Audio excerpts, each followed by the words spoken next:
Bienvenidos a otro interesante episodio del podcast del Centro Hemato-Oncológico de Panamá. Hoy vamos a hablar de un gran acontecimiento y es nada más y nada menos que el primer trasplante de médula ósea realizada, amigos, en una institución privada en nuestro país, y estoy frente a dos grandes profesionales que han tenido esta maravillosa oportunidad de hacer historia en el mundo de la medicina en Panamá. Con ustedes, la doctora Linet López, ella es hematóloga y socia de CHOP, y también el doctor José Luis Franceschi, hematólogo y socio fundador de CHOP.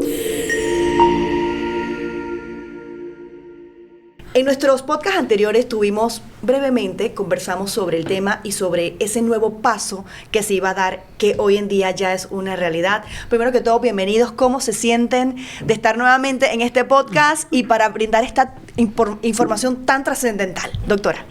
Bueno, gracias. De nuevo aquí contenta compartiendo contigo y pues mi mentor, el doctor Franceschi.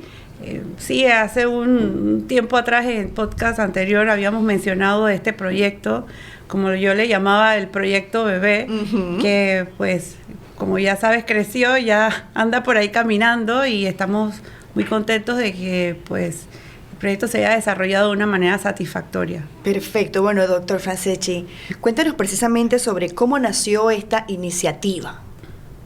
Bueno, mira, primero que todo, gracias por la invitación. Muy contento de hablar de este tema.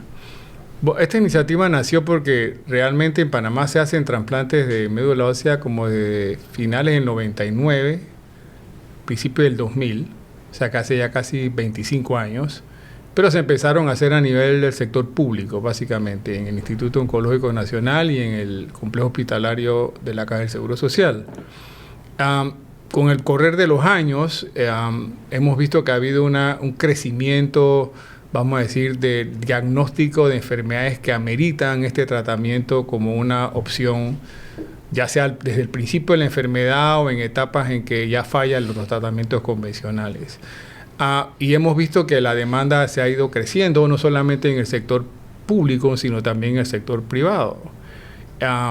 Antes la mayoría de los pacientes en el sector privado que requerían este tratamiento había que recomendarles viajar a otros países cerca de Panamá, como Colombia o México o Estados Unidos o Europa. Y nosotros realmente pensamos que era importante que para este sector de la población también, que quiere tratar de hacerse un procedimiento de este tipo a nivel privado, le pudiésemos ofrecer esa opción en el país. Así que de hace como 2 o 3 años aproximadamente comenzamos a hablar y hacer las gestiones necesarias con los directivos de este hospital, el Hospital Panamá Clinic, y nos escucharon, nos pusieron atención y ellos, bueno, han seguido nuestras recomendaciones y así se ha dado el proyecto que, como dice el INE, ya no es un bebé, ya empezó. O sea que el papel que jugó CHOP fue fundamental para que esto fuera una realidad. Por supuesto. Digamos que siempre que uno crea un programa de cualquier tipo, o sea, tiene que haber varios caracteres que ayuden a jugar los papeles, a planear la obra, etcétera. Podemos decir que el papel de CHOP fue un papel asesor.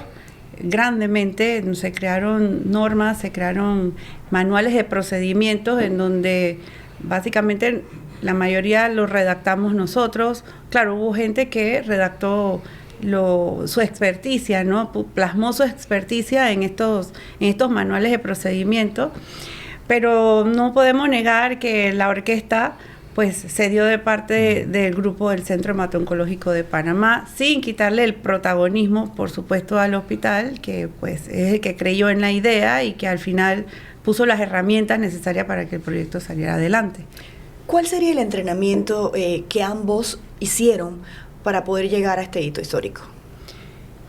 Bueno, mira, realmente yo pienso que el trasplante de médula ósea o células hematopoyéticas, que como realmente se llama ahora, es multidisciplinario. O sea, se necesita personal de enfermería entrenado, se necesita personal de tecnología médica entrenado y obviamente médicos entrenados. Para poder estar certificado, vamos a decir, en esta área, tú después de ser hematólogo, tienes que hacer un entrenamiento que puede ir entre 6 meses a 1 año más, en un centro que tenga la certificación apropiada y que tenga volumen de pacientes y mucha experiencia para que tú puedas aprender todo desde el principio, desde cómo están las habitaciones, cómo es el manejo del paciente, cómo cuidarlo, manejar las complicaciones, poder ser líder de un equipo también, etcétera, etcétera. Así que los dos hemos tenido que pasar por este tipo de entrenamiento. Primero hacer nuestra especialidad de hematólogos y después hacer un entrenamiento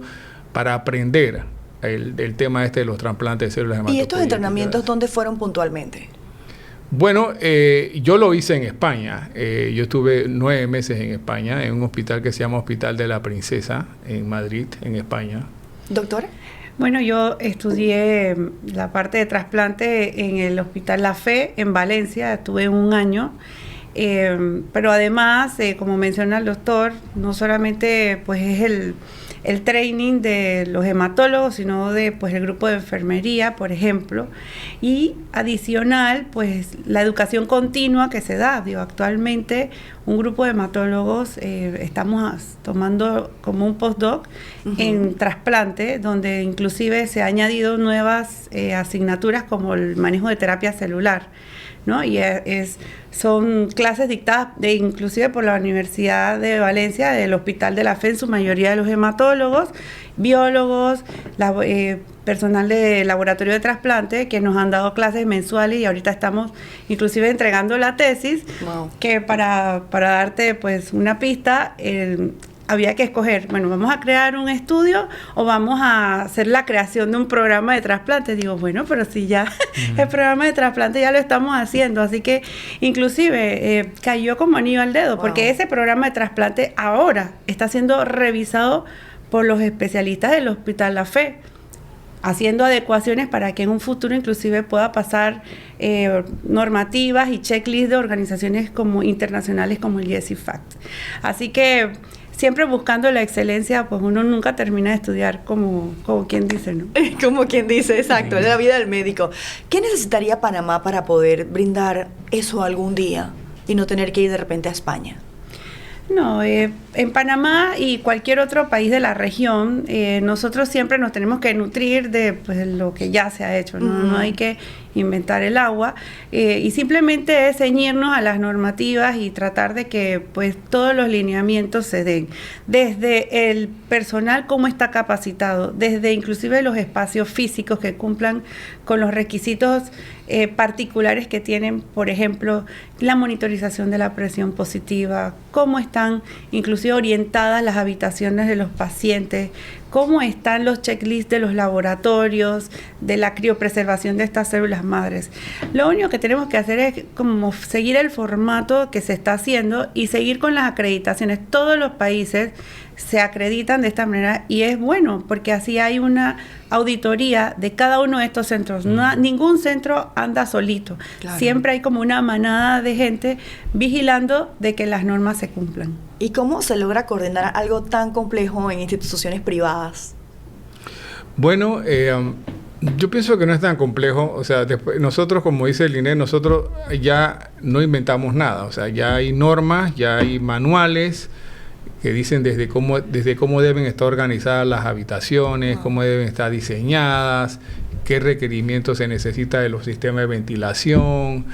Hay guías sobre cómo se maneja la esterilidad o la asepsia en un cuarto de estos, cuál es el rol de la enfermera, cuál es el tipo de alimentación, etcétera. Entonces, hay protocolos inclusive de los tratamientos que hay que hacer cuando se va a hacer el trasplante, hay protocolos de banco de sangre, hay protocolos de prueba de compatibilidad entre los donantes y el receptor. O sea, las guías ya están. Lo que nosotros tuvimos que hacer fue básicamente sentarnos con los directivos del hospital y decirle lo que necesitábamos para poder llevar a cabo esto. Hubo que entrenar definitivamente a algunas personas y tuvimos que traer recursos humanos que trabajan en otras instituciones también, igual que nosotros, para formar un equipo. Tú sabes, que todos fuéramos en el mismo camino, ¿no? O sea, no fue tan complejo, más bien. Yo creo que fue como organizarse.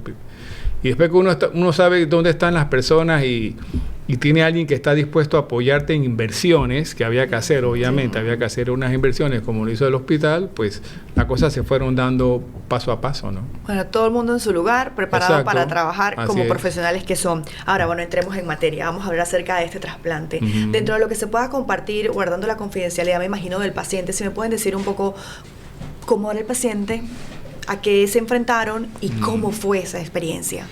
Tanto a nivel médico como personal también, de ambos. Bueno, retomando un poquito de lo que acaba de mencionar el doctor, esta creación de esta unidad de trasplante, es verdad, pues no es que no fue difícil, pero sí tomó su tiempo. Tomó más de un año.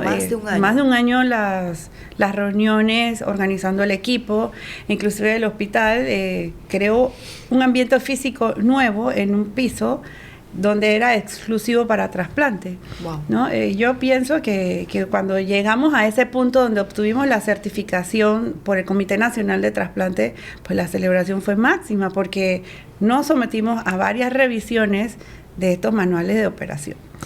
Y pues cuando esto sucede, paralelamente, pues yo tenía en curso un paciente que pues se trataba en el Centro Hemato-Oncológico de Panamá, un muchacho muy joven, digamos que en su década de los 30, con una enfermedad prevalente dentro de las enfermedades hematológicas. Todas las enfermedades hematológicas son raras, pero una común hematológica, Okay. que teóricamente debió haber respondido bien a un tratamiento inicial. Pero bueno, como en hematología hay muchas otras subespecialidades, pues a veces las enfermedades no se comportan como uno piensa y mostró un lado más agresivo. Y se mostró la necesidad de utilizar una sala de trasplante. Y todo esto ocurrió paralelamente a la acreditación de la sala. Wow. Entonces, pues ahí surge la idea, paciente, ¿crees que podemos aprovechar esta oportunidad que se nos abre? Y pues yo creo que si no hay una confianza bien establecida entre médico y paciente, pues el paciente no se atreve a dar un paso de sentirse un conejillo de Indias. Voy a ser el primero que va a recibir el trasplante de este hospital. ¿Sabes? Son miedos de, bueno, va a salir todo bien en mí. Y bueno, también uno tiene que orientarlo y darle la confianza de que pues los protocolos y además todos los que estábamos participando en trasplante no es que era la primera vez que lo hacíamos, simplemente que lo íbamos a hacer a nivel privado. Ajá. Así que bueno, se fueron dando las cosas, la situación fue corriendo, el paciente gracias a Dios respondió a su segunda línea de tratamiento y pues pasamos a cada una de las fases de trasplante que conocemos, que la primera es pues recolectar esas células madres del mismo, en donde todo el equipo participó, banco de sangre, laboratorio, estuvimos ahí varios días vigilando que el paciente tuviera los conteos adecuados, que no se nos complicara, que entrara en condiciones óptimas hasta que obtuviéramos estas células, para después ya pasar a un segundo fase que era pues la misma infusión de estas células madres. El doctor no me deja mentir que también trató al paciente, que estuvo conmigo el día de la infusión, que pues a pesar de que era un hombre joven, pues era un hombre lleno de sus expectativas y también tenía sus miedos. Sí. Y si no es por un equipo multidisciplinario que apoyó desde psiquiatría, enfermería, nutrición, yo pienso que no se hubiera logrado de la manera que se logró. Bueno, me imagino que un gran nivel de complejidad. ¿Qué retos, por ejemplo, afrontaron? Bueno, mira, yo pienso que como era la primera experiencia a nivel privado, ¿no? O sea, lo único que uno quería estar seguro era que, vamos a decir, todo el personal que trabajó, como dice Linet, no era la primera vez que hacía esto. O sea, en distintas instituciones ya se habían enfrentado a esto. El tema era que como era la primera vez en un sector privado, tú sabes, queríamos que todo saliera bien. O sea, los controles de calidad que nosotros mismos nos exigimos, queríamos que se cumplieran. Y así creo que el principal reto fue primero obtener la cantidad de células que necesitábamos del paciente para poder hacer el trasplante. Esa fue como dice la doctora Lineta, fue la primera etapa. Salió bien, gracias a Dios. Luego el segundo reto era al momento de, tú sabes, de descongelar esas células e infundírselas al paciente, que no hubiera ningún contratiempo, se perdieran las células, etcétera. Salió bien, se la infundimos al paciente, como dice ella, juntos sin ningún problema, y ya el resto fue cuidarlo por un periodo que fue corto, porque usualmente el promedio de los pacientes que se quedan en el hospital son como 20 días, y este paciente se recuperó y se fue a casa, creo que al día 21. Se fue temprano al hospital del hospital, y la verdad no tuvo complicaciones serias. O sea, lo que le ocurrió a él durante esta fase de espera, desde que le infundimos las células hasta que se recuperó su médula, fueron cosas que pasan en todos los lugares, no fue nada del otro mundo. O sea, estuvo bien todo, así que de repente este trasplante con el que empezamos no es el tipo de trasplante más complicado que existe. Okay. Porque nosotros hicimos un trasplante que se llama autólogo. O sea, es como si el donante y el receptor eres tú mismo. O sea, se obtienen tus células hematopoyéticas madres de tu mismo organismo y se te infunden a ti mismo. Oh, wow. Pero cuando hacemos un trasplante donde el donante es otra persona, diferente al que la va a recibir, ya hay un poco más de retos, ¿no? Ese es nuestro segundo step, ese es nuestro segundo paso que queremos hacer ahora. Primero empezamos con los trasplantes autólogos, que me parece que técnicamente y es como un poco más, yo no diría la palabra sencillo, pero es como un poco menos complejo hacer las cosas, ¿no? Entonces, queríamos empezar de lo menos complicado e ir aumentando luego la complejidad. Sin salirme mucho del tema del hito como tal, ¿esa persona tiene que ser un familiar, el donante externo? En el caso de los trasplantes de una persona para otra, antes, hace 10 o 15 años, sí tenía que ser un hermano y tenía que ser idéntico a ti.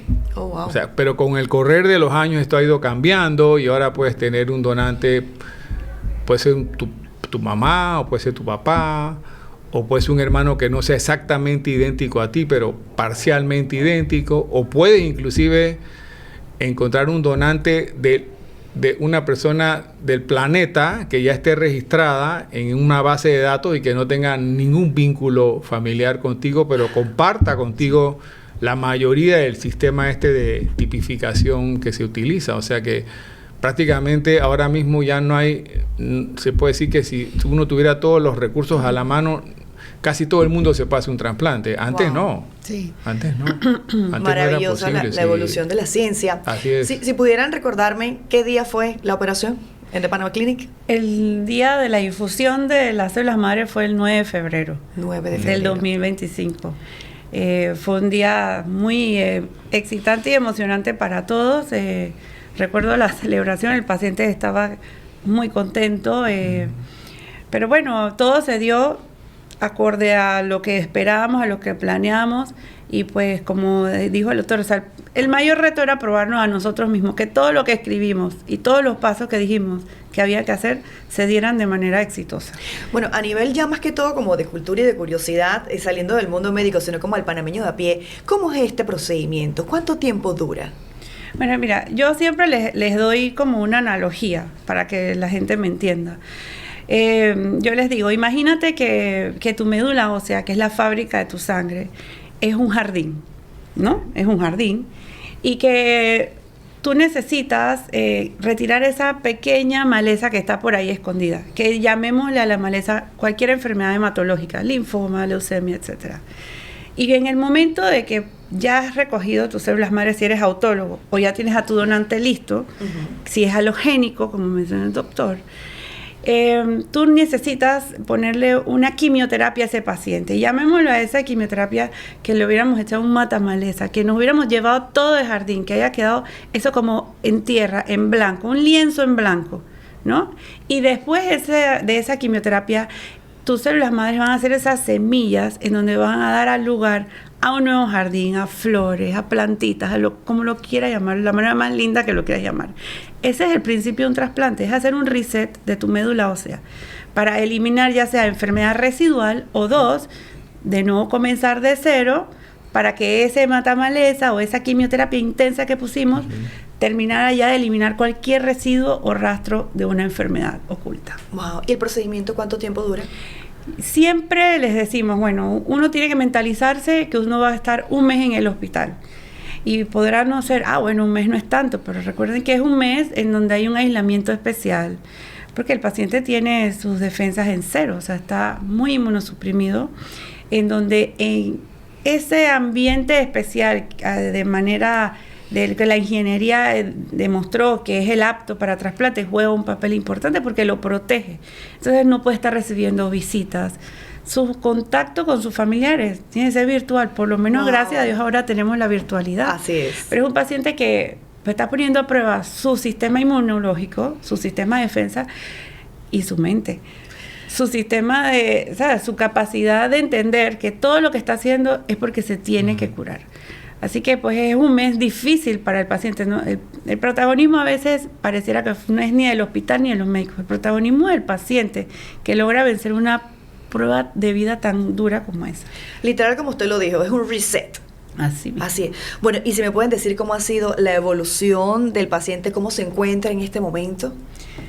Bueno, ese muchacho, me acuerdo que el día de la inauguración se acercó y me dijo, doctora, usted sabe que cuando me entrevisten van a pensar que usted contrató un actor pagado, porque yo me veo como si no me hubieran hecho nada. Y de verdad se ve muy bien, está haciendo ejercicio, está haciendo sus pesas, ya retomó su vida social, está pasando tiempo con sus hijos. Es un trasplante autólogo, la recuperación se da bastante rápida, dentro de los primeros 3 meses ya el paciente de verdad que parece un paciente normal. Sí. Los alogénicos sí toman un tiempo más, quizás hasta 6 meses, y si no hay ninguna complicación, algunos hasta 1 año.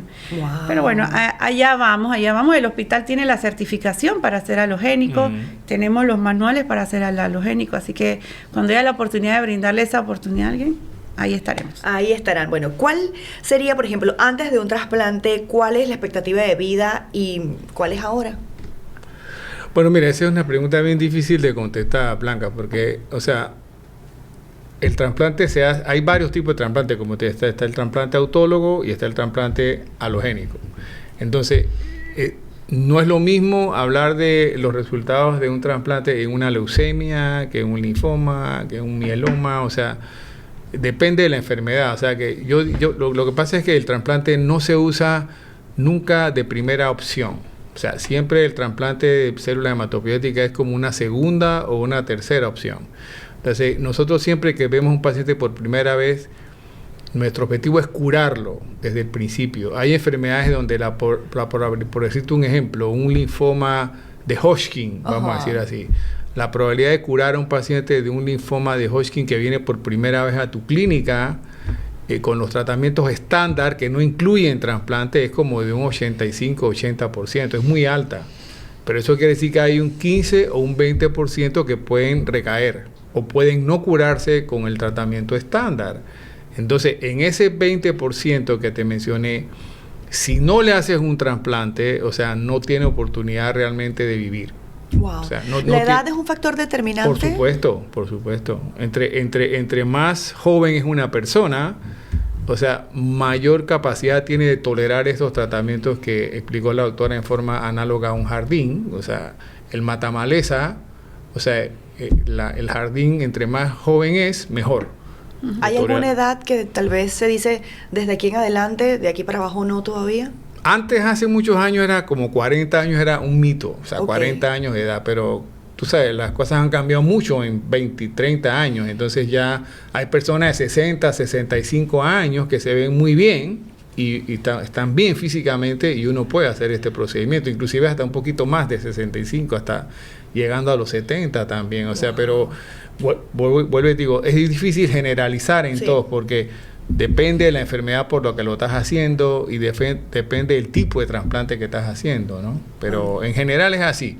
O sea, cuando uno hace esto es porque uno sabe que el paciente sin este procedimiento no tiene buenas expectativas de salir adelante. Uno tiene que llegar a este proceso que tiene sus riesgos cuando uno sabe que si no se lo hace, pues no hay opción, ¿no? Y uno entonces entiende que los riesgos que se corren vale la pena tomarlos, porque hay una gran opción de salir adelante. Bueno, y ambos como profesionales, ¿cómo se sienten Bien. ¿Bien? Bien, claro.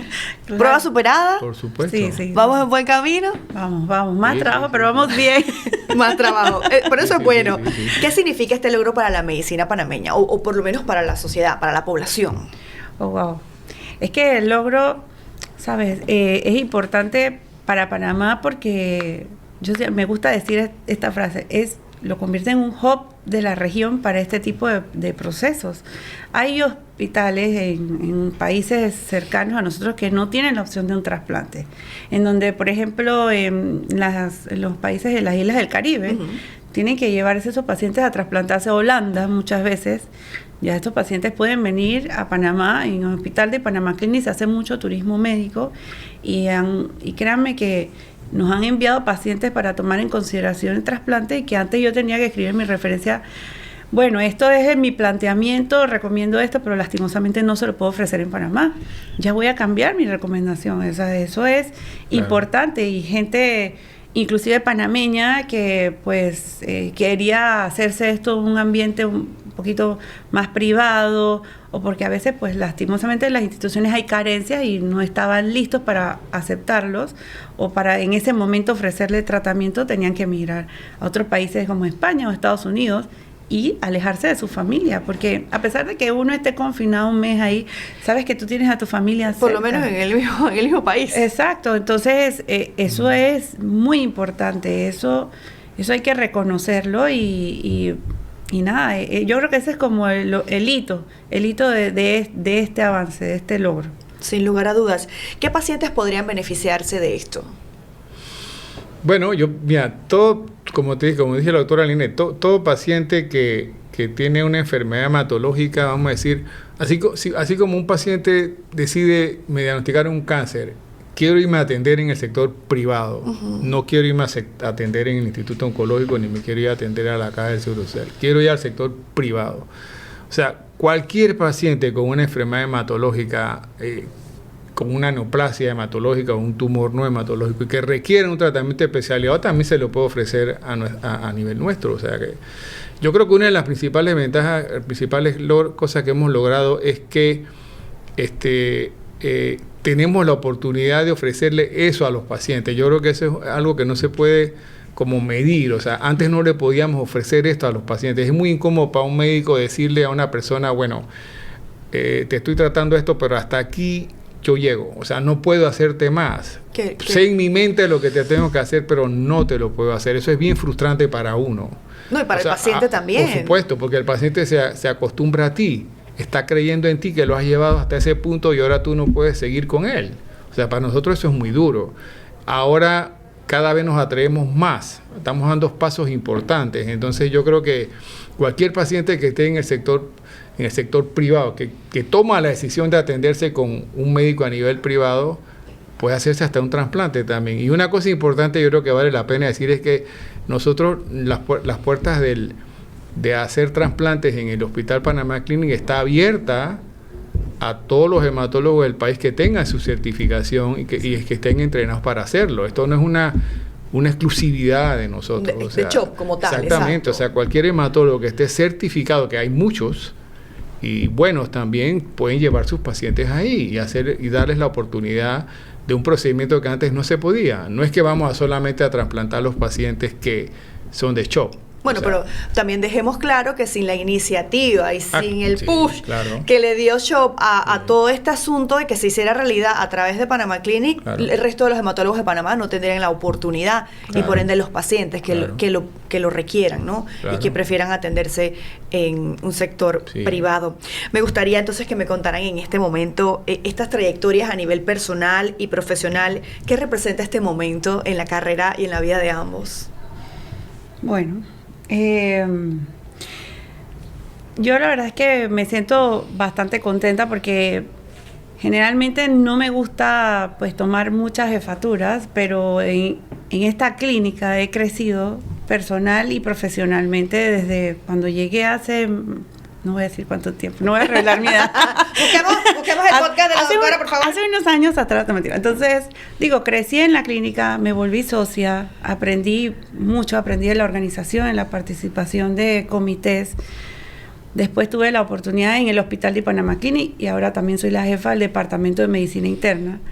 Y ellos después confiaron en mí como la jefa de la unidad de trasplante de médula ósea del hospital. Entonces, esa responsabilidad que yo tengo sobre mis hombros la llevo contentísima.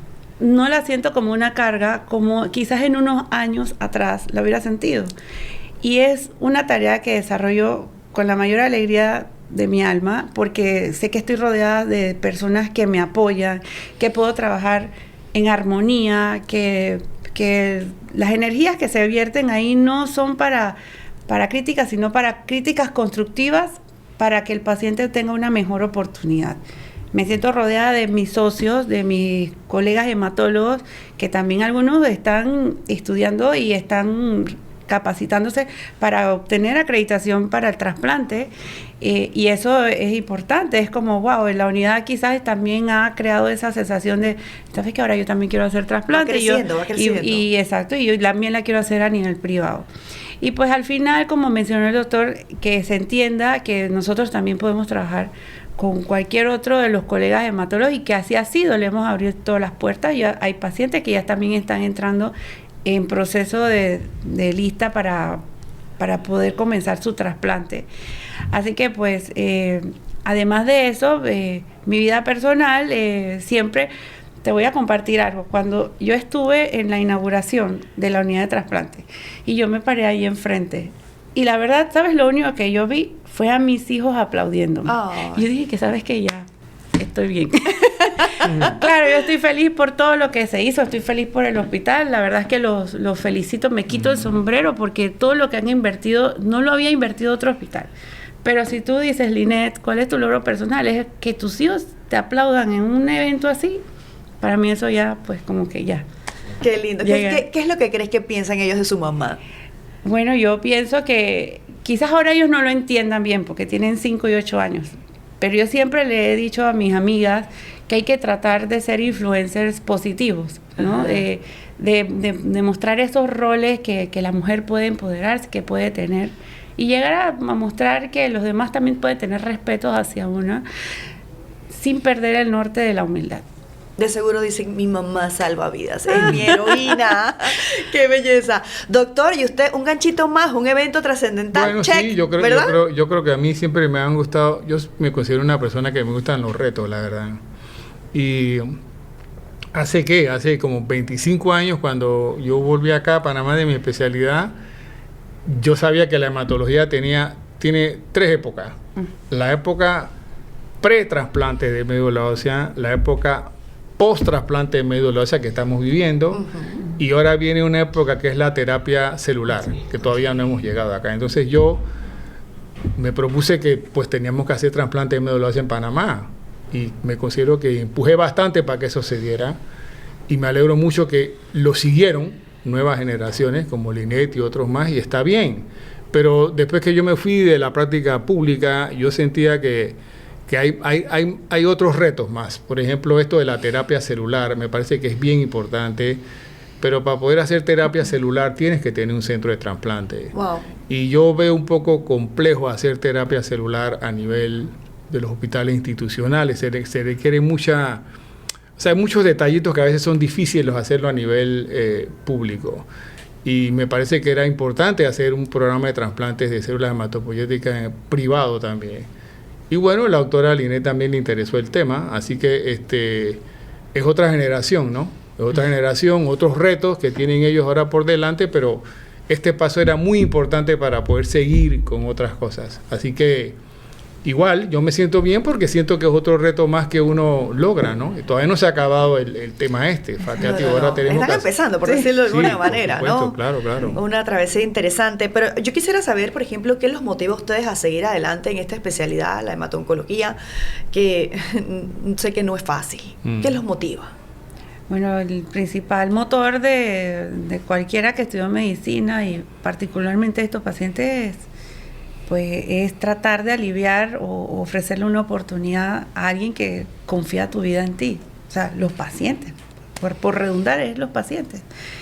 Porque alguien que se siente enfrente de ti y que uno no sepa qué decirle, o que uno le diga, como mencionó el doctor, es que no tengo más que ofrecerte, es muy difícil y es el escenario que a veces vivimos en los sistemas públicos. Me pasa muchas veces y a veces salgo muy frustrada ahí. No digo que la práctica privada sea mejor, pero en la práctica privada tienes un abanico de opciones, y que hayamos contribuido para que ese abanico siga como agrandándose con el trasplante, pues es una máxima para nosotros. Así que siempre y cuando el paciente tenga otra oportunidad, nosotros nos damos por servidos. ¿Y usted, doctor?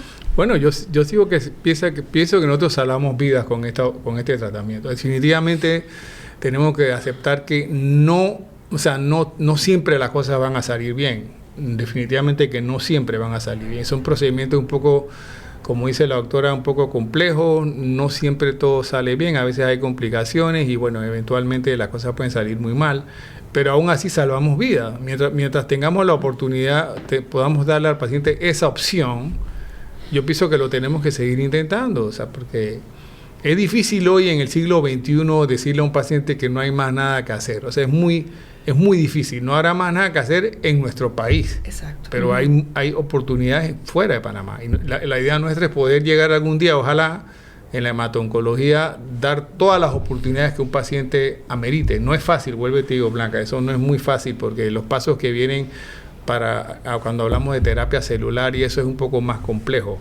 Pero yo pienso que nosotros tenemos el personal humano capacitado, no somos menos inteligentes que los demás, o sea que yo creo que lo podemos hacer. Así que la motivación es esa. Me encanta. ¿Cuáles han sido las reacciones, colegas, pacientes? Bueno, ya saben, por lo menos los niños estaban emocionados con mamá y de las familias. ¿Cuáles han sido esas reacciones? Bueno, yo pienso que los pacientes están bien contentos. Los pacientes están muy contentos porque a raíz de este resultado en el primer paciente que tuvimos, o sea, otros pacientes que ya estaban en su mente, veníamos trabajando la posibilidad de que se iban a tener que ir afuera, o sea, a Colombia o a España. Les agrada saber que se pueden hacer aquí las cosas sin tener que salir, y no solamente eso, sino que es accesible desde el punto de vista financiero. Justo también me gustaría aprovechar, resaltar ese tema. Obviamente ya no está el tema del traslado, del hospedaje y todo el asunto. Sigue siendo una alternativa por más supuesto, favorable. Además de que las compañías de seguro de Panamá se han abierto a este tema y entonces han aceptado con buenos ojos los costos que ha puesto el hospital para hacer este procedimiento. Son muy competitivos con los costos que tienen los países, como te mencioné, como Estados Unidos, por supuesto no, pero España, Colombia, y eso está bien. O sea, el paciente no tiene la necesidad. Mira, ni un paciente realmente le gusta irse a hacer un trasplante fuera de Panamá. Si se va es porque no se puede hacer aquí. Sí, definitivamente eso es así. Cuando saben lo que significa el trasplante, los riesgos que corre, el tiempo que tiene que estar internado, las complicaciones que pueden haber, él prefiere estar cerca de su familia. Y en ningún país fuera de Panamá puedes estar cerca de todo tu núcleo familiar. Okay. Lo vas a tener es aquí. Entonces el paciente obviamente se siente muy contento con esa opción. ¿Y ustedes qué mensaje les gustaría, por ejemplo, como que resaltar en estos pacientes que están con estas complejidades y probablemente esta sea una de las alternativas? ¿Qué mensaje le quieren dejar sembrados en su corazón, por ejemplo, a través de este podcast? Bueno, yo no sé tú, Lina. Bueno, que sepan que hay una oportunidad nueva a nivel privado, que es eficaz, que es segura, que está en un ambiente bastante controlado con especialistas que tienen experiencia, con personal administrativo y un CEO de un hospital que está fuertemente comprometido con este programa. Me ha tocado ver gente administrativa aprendiéndose los pasos de cómo hacer un trasplante. Wow. Compromiso. Me ha tocado ver eso, me ha tocado ver un dueño de hospital preguntándome específicamente por pasos de trasplante. Eso yo nunca lo había visto. Así que si tenían alguna duda de entregarse con su médico tratante en un procedimiento como tal, en este medio, que no la tengan, que simplemente confíen, y si se tiene que hacer el procedimiento, que lo hagan, pero sin mayor duda. Y doctor, las personas interesadas en poder aplicar, poder conocer un poquito más, poder hacérselo, ¿qué tendrían que hacer? Bueno, mira, todos los hematólogos de Panamá ya saben, no son muchos los hematólogos que tiene Panamá. Sí, somos usted muy siempre pocos, dijo la así otra vez que necesitaban nuevos profesionales. Así que todos los hematólogos de Panamá ya saben que estamos haciendo esto. Y yo creo que el mensaje más importante es que, como dijo Linet, los pacientes confíen en sus médicos hematólogos, que si un médico hematólogo le dice que tiene esta opción de hacérsela, confíen en él o en ella. O sea, definitivamente hemos organizado un sistema que le da la oportunidad a cualquier hematólogo que esté profesionalmente capacitado para esto a que le resuelva su problema a su paciente. Así que yo creo que los pacientes lo que tienen es que confiar en su hematólogo. Nosotros le hemos dado la oportunidad, esto yo pienso que no es un logro solamente de nosotros, o sea, este es un logro para todo el sector de hematología del país. O sea, todos los médicos hematólogos tienen la oportunidad, si desean, de realizar ese procedimiento a sus pacientes allí. O sea, todos. Eso es algo bien importante, yo creo, muy importante. Y no podemos dejar de mencionar también compartir ese sentimiento de orgullo de toda la familia Chop, doctora, claro, me imagino, ¿no? Sí, por supuesto. Nuestro personal de enfermería, nuestra secretaria, el farmacéutico, la administradora, la jefa de recursos humanos, todos están comprometidos. Cuando estuvimos haciendo el análisis del proceso de trasplante, cada uno tuvo una pequeña participación, desde pasar la documentación, averiguar un medicamento, hacer alguna cita con el paciente. Así que todos nos sentimos involucrados y nos sentimos que somos parte de la experiencia. Así que, pues sí, el aplauso es de parte de todos. Bueno, y que también están las puertas abiertas para que puedan venir también a atenderse con excelentes profesionales. Claro. Pero dígalo usted, doctora, porque usted es como aparte de ser excelente profesional, usted tiene como un aura, una cosa para atraer a la gente. Ay. La gente se siente así como si estuvieran como en familia. Bueno, con los dos, la verdad. Bueno, ¿Qué creen ustedes de repente que Chop este año pueda concretizar? ¿Cuál sería esa meta para este 2025? Bueno, lo que queda, ya falta medio año. Bueno, en el tema de trasplante, definitivamente que lo que quisiéramos, no queremos ir corriendo tampoco, pero sí quisiéramos probablemente, ojalá que se dé, que antes que termine este año podamos hacer, aunque sea un trasplante ya de una persona a otra. Okay. O sea, lo que mencionó Linet, que son los trasplantes alogenéicos. O sea, creemos que si ese es nuestro siguiente paso ahora mismo. Que tampoco queremos ir corriendo, pero donde se dé la oportunidad, sin apresurarnos, y encontremos un paciente que lo amerita y está indicado a hacerlo, dar ese paso. Esa sería, ojalá que lo pudiésemos completar en este mismo año. Ojalá. ¿Y a nivel de familia Chop? A nivel de familia Chop, seguir creciendo, vertiendo todo nuestro esfuerzo para crear nuevas ideas, nuevas oportunidades de tratamiento a los pacientes, fortalecer nuestra área de la investigación. Y bueno, pues mostrarnos a Panamá como somos una familia, somos gente muy académica y que nosotros pueden confiar. Claro. Bueno, gracias por compartirnos todos estos detalles tan especiales, abrirle siempre su corazón y su expertise a todos los que ven este podcast interesante de Chop sobre este primer trasplante ya a nivel privado, y que sin lugar a dudas están haciendo un hito histórico, pero lo más importante es que están salvando vidas, están dando oportunidades. Un aplauso, por supuesto, para el hospital de Panama Clinic y para toda la familia Chop y para todos ustedes que confían en los expertos. Doctora Linet, doctor José Luis Franceschi, para mí siempre es un placer poder compartir con ustedes. Yo me voy como llena de energía y de vibras positivas porque soy testigo y en este tiempo que hemos podido conversar de que estar en buenas manos es posible, y eso se logra gracias a la familia del Centro Hemato-Oncológico de Panamá y los amigos de Panama Clinic. Que tengan buen día. Muchas gracias. Gracias, doctores.